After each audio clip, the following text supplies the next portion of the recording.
Joshua, chapter number 8. I got a younger brother named Joshua, and our old neighbor way back in the day, he'd sit on the porch and smoke Camel non-filters. Anytime Josh would come out, he'd say, "Hey, Joshua." So it's hard for me to say that without saying it that way. Miss old Ray. Anyway, we're at Acts chapter 8. And the Lord said unto Joshua, "Fear not, neither thou be dismayed. Take all the people of war with you, arise, go up to Ai. See, I have given them into your hand the king of Ai, and his people, and his city, and his land. And thou shalt do to Ai and her king as you did to Jericho and her king. Only the spoil thereof and the cattle thereof shall you take for a prey to yourselves. Lay an ambush for the city behind it." So Joshua arose and all the people of war to go up against Ai, and Joshua chose out 30,000 mighty men of valor, and sent them away by night. And he commanded them, saying, "Behold, you shall lie in wait against the city, even behind the city. Go not very far from the city, but be you already. And I and all the people that are with me will approach unto the city, and it shall come to pass when they come out against us, as at first, that we will flee before them. For they will come out after us till we have drawn them from the city, for they will say, They flee before us, as at the first. Therefore will we flee before them. Then you shall rise up for the ambush and seize upon the city, for the Lord your God will deliver it into your hand. And it shall be, when we have taken the city, that you shall set the city on fire. According to the commandment of the Lord shall you do. See, I have commanded you."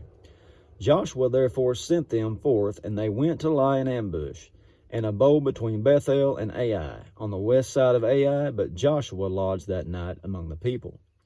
And Joshua rose up early in the morning, and numbered the people, and went up, he and the elders of Israel, before the people to Ai.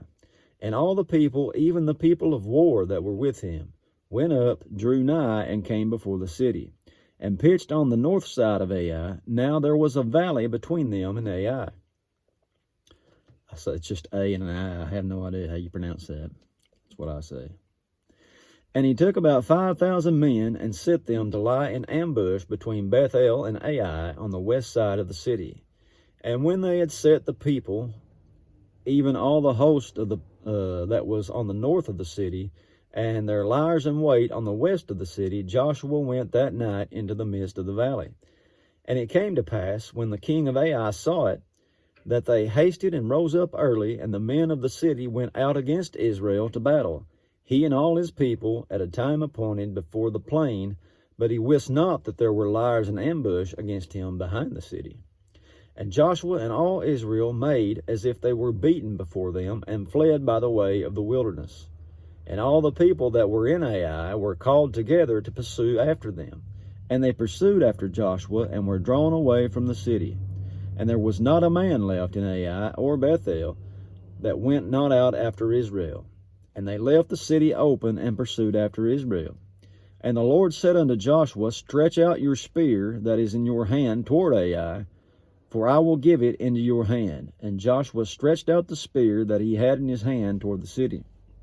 And the ambush arose quickly out of their place, and they ran as soon as he had stretched out his hand, and they were entered into the city, and took it, and hasted and set the city on fire.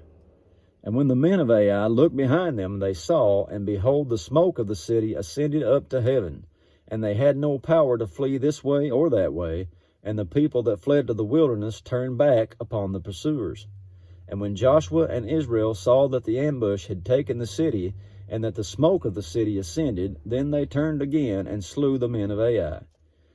And the other issued out of the city against them, so they were in the midst of Israel, some on this side and some on that side, and they smote them, so that they let none of them remain or escape. And the king of Ai they took alive, and brought him to Joshua.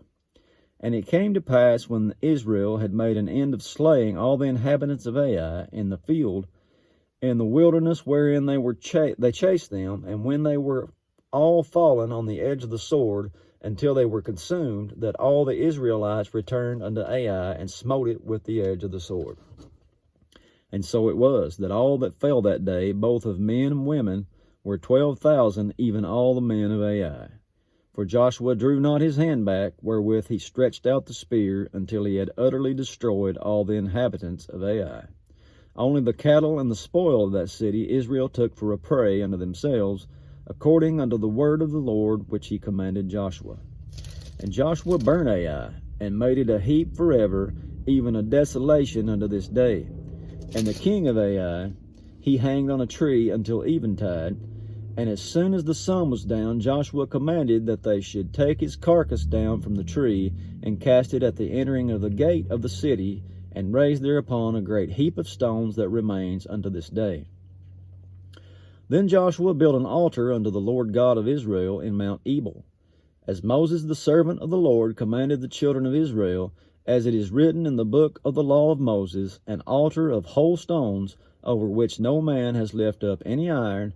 And they offered thereon burnt offerings unto the Lord, and sacrificed peace offerings. And he wrote there upon the stones a copy of the law of Moses, which he wrote in the presence of the children of Israel. And all Israel and their elders, officers, and their judges stood on this side the ark, and on that side before the priests the Levites, which bear the ark of the covenant of the Lord, as well the stranger as he that was born among them, half of them over against Mount Gerizim, and half of them over against Mount Ebal. As Moses the servant of the Lord had commanded before, that they should bless the people of Israel. And afterward he read all the words of the law, the blessings and cursings, according to all that is written in the book of the law. There was not a word of all that Moses commanded, which Joshua read not before all the congregation of Israel, with the women and the little ones, and the strangers that were conversant among them. Conversant, different word. But that's it for chapter 8. Lord willing, we'll see you in the morning. God bless.